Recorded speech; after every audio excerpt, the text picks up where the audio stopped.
Polisi menangkap buron kasus penyekapan dan penganiayaan terhadap kekasihnya di Bandung, Jawa Barat. Tersangka Taufik Hidayat digelandang ke Mapolda Jawa Barat usai ditangkap di wilayah Majalaya. Taufik ditetapkan tersangka kasus penyekapan dan penganiayaan kekasihnya selama 3 tahun hingga korban mengalami luka serius dan kerusakan sejumlah organ tubuh. Akhirnya pada pukul 18.30 kurang lebih tadi di Ciparai, Kecamatan Ciparai, di sebuah perumahan Gria Pesona, akhirnya kami dapat menemukan keberadaan tersangka dan langsung kita lakukan penangkapan. Tersangka dalam kondisi sehat, siap untuk dilakukan penahanan dan pemeriksaan awal. Pemeriksaan awal sedang dilakukan. Tadi sudah ditanyakan beberapa pertanyaan, terutama mengenai identitas. Benar bahwa yang bersangkutan bernama TH alias I. Malam ini kita akan pemeriksaan awal. Selanjutnya resmi kita lakukan penahanan. Insya Allah besok kita akan teruskan lagi pemeriksaan terhadap yang bersangkutan, termasuk juga melibatkan beberapa ahli kejiwaan, supaya kita mempunyai data awal bagaimana kondisi kejiwaan tersangka. Karena apa yang dilakukan sebagaimana teman-teman ketahui, ini sesuatu yang tidak wajar. Sementara itu, setelah mendapatkan perawatan intensif di Rumah Sakit Hasan Sadikin Bandung, kondisi korban penyekapan dan penganiayaan saat ini sudah mulai membaik. Luka-luka yang ada di tubuh korban sudah dibersihkan dan mulai bisa berkomunikasi. Pemulihan psikis dan fisik korban menjadi prioritas utama tim dokter saat ini. Sejumlah dokter dilibatkan mulai dari dokter mata, dokter penyakit dalam, dan dokter bedah plastik. Kondisi pasien saat ini sudah mengalami perbaikan, dan juga kita juga dari Rumah Sakit Hasan Sadikin memberikan pelayanan yang terbaik dan juga tim yang terbaik. Jadi kita membuat tim mulai dari bedah plastiknya, penyakit dalam, mata, dan yang lainnya. Mohon doanya dari semuanya, mudah-mudahan bisa cepat pulih dan juga mudah-mudahan dapat beraktivitas kembali.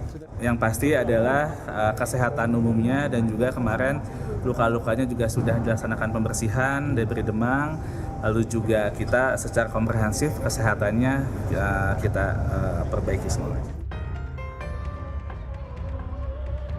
Lokasi kamar kos ini diduga menjadi lokasi terakhir tersangka melakukan penyekapan dan penganiayaan terhadap korban. Di tempat ini tersangka dan korban sudah menetap selama 3 bulan atau sejak Maret lalu. Tersangka dikenal tertutup dan mengaku korban adalah istrinya. Kriminolog Universitas Indonesia Adrianus Meliala menganalisa bagaimana korban bisa bertahun-tahun disekap dan tidak ketahuan. Tentu ada 2 skenario ya, bahwa total devotion dari korban itu akibat dari tekanan, akibat dari opresi. Tapi ada juga kemungkinan karena sang korban itu memang sudah betul-betul menyerahkan dirinya pada pelaku. Karena tadi awalnya begitu mencintai, terpukau dengan janji-janji, bahkan kemudian sampai seterusnya itu tetap memandang atau melihat pria tersebut, pelaku tersebut sebagai pujaan hati. Jadi ada kemungkinan itu terjadi. Tentu saja mana yang benar kita nggak tahu ya.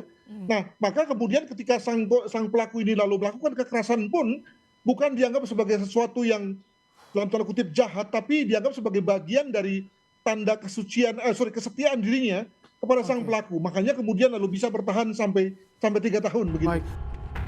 Polisi akan mengungkap motif pelaku tega mengenai korban dan menyekapnya bertahun-tahun, di mana luka berat hingga kesulitan berbicara harus dialami korban. Tim Liputan Kompas TV. Informasi terkini dari Polda Metro Jaya akan disampaikan jurnalis Kompas TV Vida Alatas dan juru kamera Sunandar. Selamat siang, Vida. Bagaimana perkembangan terkini setelah polisi menangkap pelaku?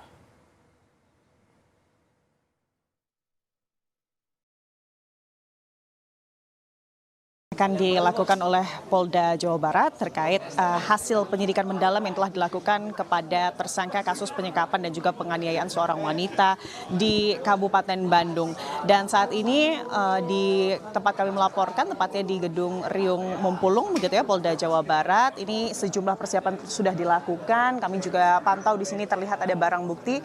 Dan kalau ini adalah barang bukti yang kemarin pada Selasa siang, begitu ya, Renata dan juga saudara, ini telah berhasil diambil atau diamankan oleh tim Inafis dari Polda Jawa Barat. Dan kalau kami lihat secara kasat mata, Renata dan juga saudara, di antara barang bukti yang sudah dipampang begitu ya di tempat konferensi pers yang nanti rencananya 5 menit atau 10 menit lagi akan digelar, ini kami melihat adanya diduga senjata api begitu ya, dan juga kami melihat adanya senjata tajam, beberapa pieces atau beberapa helai baju, dan juga ada 2 buah helm begitu yang juga menjadi barang bukti yang siang hari ini dipajang begitu ya di konferensi pers yang nanti akan digelar. Dan tentunya sembari menunggu konferensi pers yang juga menjadi pertanyaan Renata dan juga saudara, ini adalah terkait apakah nanti tersangka ini akan dihadirkan dalam konferensi pers. Ini masih belum bisa dikonfirmasi, tapi yang jelas Renata dan juga saudara, hari ini sebelum konferensi pers begitu ya, tadi pada Rabu pagi begitu, kami juga melihat adanya kedatangan dari bibi korban ke gedung tahanan dan juga barang bukti Polda Jawa Barat. Ini beliau ini memang sengaja datang untuk atau ingin menemui tersangka atau pelaku yang memang ditahan sejak malam hari tadi di Mapolda Jawa Barat, Renata. Tapi memang kalau dari pihak kepolisian hal tersebut tidak diizinkan. Tapi lebih lengkapnya begitu ya Renata dan juga saudara terkait hal ini, berikut percakapan kami dengan bibi korban untuk Anda. Si tersangka itu baru satu kali pernah datang. Termasuk saya juga dikelabuin sama si tersangka ini. Jadi saya sering ada komunikasi sama keponakan saya Yupita itu dari WA. Waktu neneknya meninggal dan sakit di Rumah Sakit Immanuel, saya sempat kontak. Fit, kok kamu nggak mau nengok sih? Ini nenek kamu sakit. 2024 tanggal 15 Julian ya, 15 Juli itu saya di Rumah Sakit Immanuel, saya sempat kontak. Ada jawaban. Ci, maaf, aku lagi sibuk kerja. Saya telepon, dia nggak mau. Terus saya marahin pakai bahasa Sunda lah, kasar gitu ya. Ya adalah omongan yang sempat saya kasar sama keponakan saya. Lalu tiba-tiba saya diblokir sama keponakan saya. Saya marahin lah ibunya, kok kenapa saya blokir? Ya nggak tahu nih, ini cina anak nggak pulang-pulang ke rumah. Tapi komunikasi itu ada, tapi sebenarnya kayak emang HP-nya itu emang sudah bukan dipegang sama korban. Kepengen mah dihukum seberat-beratnya. Saya juga sebagai keluarga pengen menyiksa dulu ya kalau boleh, tapi kan kita ada aparat yang lebih bertanggung jawab ya. Kepengen mah dihukum setimpal-timpalnya, seberat-beratnya. 10 menit jelang konferensi pers yang akan dilakukan oleh Ditreskrim Polda Jawa Barat, Renata dan juga saudara, tentunya sejumlah informasi yang selama ini menjadi pertanyaan publik terkait motif dari pelaku dan juga apakah ada korban selain yang bersangkutan atau YTR begitu ya, saat ini masih dirawat di Hasan Sadikin Kota Bandung. Tentunya kita akan menunggu bersama begitu ya Renata dan juga saudara, apa saja informasi yang akan diberikan dari Polda Jawa Barat terkait kasus ini dalam konferensi pers yang nanti pada pukul 12.30 akan segera digelar. Renata. Jelang konferensi pers, polisi sudah mulai memajang sejumlah barang bukti. Terima kasih banyak laporan lengkapnya jurnalis Kompas TV Vida Alatas langsung dari Polda Jawa Barat. Selanjutnya informasi terkini, kita juga bergabung dengan jurnalis Kompas TV Ahmad Fadlilah dan juru kamera Abdul Rohim di RSHS Bandung, Jawa Barat. Fadil, sejauh ini bagaimana perkembangan kesehatan korban di rumah sakit?